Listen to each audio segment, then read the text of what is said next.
अपना परिचय दें। जी, मोहम्मद आदिल अंसारी, सभासद प्रतिनिधि वार्ड नंबर 45 रघुनाथपुरा। जी देखिए, नगर पालिका में भ्रष्टाचार जो है चरम सीमा पर है। हमारा पहला मुद्दा तो रहा है स्वकर प्रणाली को वापस करने को लेकर। आज नगर पालिका में स्वकर प्रणाली लागू कर दी गई है, जो मऊ के गरीब बुनकरों और मजदूरों के लिए एक समझ लीजिए कि हथियार बहुत घातक साबित होने वाली है आने वाले समय में। तो अब जो ये लागू किए हैं, अब वो बुनकर जो है इसमें क्या नाम है कि पहले जो 200-250 रुपये टैक्स देते थे सालाना, अब आज मंडे पीछे इनको लगभग 8,000 रुपये 9,000 रुपये देना पड़ेगा सालाना। उसके विरोध में हम इससे पहले ज्ञापन उनको दे भी चुके हैं साहब को, लेकिन कोई उस पर प्रतिक्रिया नहीं आई और प्रतिक्रिया के लिए हम लोग ज्ञापन दिए, फिर आज ज्ञापन दिए। लेकिन यहाँ पे तानाशाही रवैया है, अगर आप कुछ कहेंगे तो आपको विरोधी ये लोग कहेंगे, और अगर आप कुछ कहेंगे अपनी बात को रखना चाहेंगे तो आप लोग दबाने का पूरा प्रयास करेंगे। आज नगर पालिका जनता की सहूलत के लिए बनाई जाती है, हर जिले में नगर पालिका बनाई गई है, तो मऊ नगर पालिका में जनता को लूटने के लिए नगर पालिका काम कर रही है इस समय। आज जो ये स्वकर प्रणाली लागू किए हैं, अन्य जिलों के मुकाबले बहुत ज्यादा है। अरशद जमाल कह रहे हैं स्वकर प्रणाली को लेकर सिर्फ वर्गलाने का काम कर रहे हैं विरोधी, और कोई ऐसा जो है मार्शल लॉ थोड़ी लागू हो गया है, कोई इतना बड़ा पहाड़ थोड़ी टूट गया है। इससे पहले आपके एक और इंटरव्यू में मैंने कहा था, तो मदारी आदमी है ये आदमी जो है जनता को बहकाने के लिए किसी भी हद तक जा सकता है। आज लागू करने के बाद कह रहे कि हमारे बस में नहीं है, सरकार के हाथ में। पहले तो उन्होंने कहा कि 2024 में इससे पहले कभी नहीं है, लेकिन जब पूर्व पालिका अध्यक्ष पालकी ने जब इसमें इंटरव्यू दिया, बताया, तब ये कह रहे कि नहीं, इससे पहले 2019 में भी आई थी।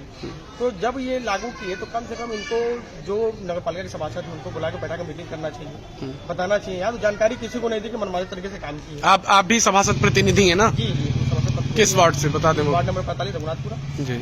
और जो ये स्वकर प्रणाली लागू किए हैं, स्वकर प्रणाली में ये मान के चलिए कि सबसे ज्यादा उनका नुकसान होने वाला है जो खाली जमीनें पड़ी हुई है। मान लीजिए आप जमीन खाली छोड़ दें कहीं पे, तो उसमें ये एक नई चीज है कि आप खाली जमीन टैक्स लगवा सकते हैं। तो आजकल जो मऊ में भू माफिया एक्टिव है, मैं इससे पहले बताया था कि उनका यही कार्य है कि खाली जमीनों पर निगाह डालते हैं कि कौन आदमी सीधा क्या कर सकता है। तो उन जमीनों पर पहले अपना चोरी रुपये हाउस टैक्स लगाएंगे, हाउस टैक्स लगाने के बाद वो हाउस टैक्स से रजिस्ट्री कर देंगे। उनके लिए ये समझ लीजिए कि बहुत बढ़िया काम किए हैं नगर पालिका को। दूसरी बात, नगर पालिका में आए दिन भ्रष्टाचार का आरोप लगता है, तो इसमें 100% सत्यता है भ्रष्टाचार में, क्योंकि नगर पालिका बिना कमीशन के कोई काम किसी भी ठेकेदार को देती नहीं। मुझसे भी समझ लीजिए, अगर मैं भी काम की बात करता हूं तो मुझसे भी कमीशन की मांग होती है, तो बिना कमीशन के नगर पालिका में काम नहीं मिलेगा। ये बड़ा आरोप है, बहुत बड़ा आरोप है। मैं बार बार कहता हूँ, अच्छे ठेकेदार जो हमारे वार्ड में काम करते हैं, आते तो रोते हैं, कहते हैं भाई साहब इतना ज्यादा देना है कि हमको चेयरमैन को देना है, उनको देना है, बिना कमीशन दिए काम ही नहीं मिलता। यानी कमीशन दे के अगर कोई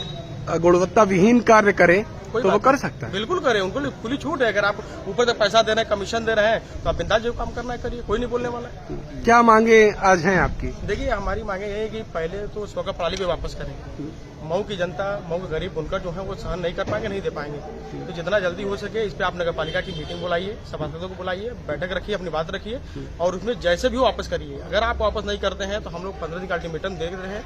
अगर 15 दिन के अंदर इसमें कोई कार्रवाई नहीं करते हैं तो हम लोग इसी नगर पालिका में धरना देकर बैठेंगे, और जब तक वापस नहीं होगा यहीं हम लोग धरने पर रहेंगे और अपनी मांग को रखेंगे। अपनी बात, हम लोग आम आदमी पार्टी के सिपाही हैं, हमें अपनी बात मनवानी भी आती है।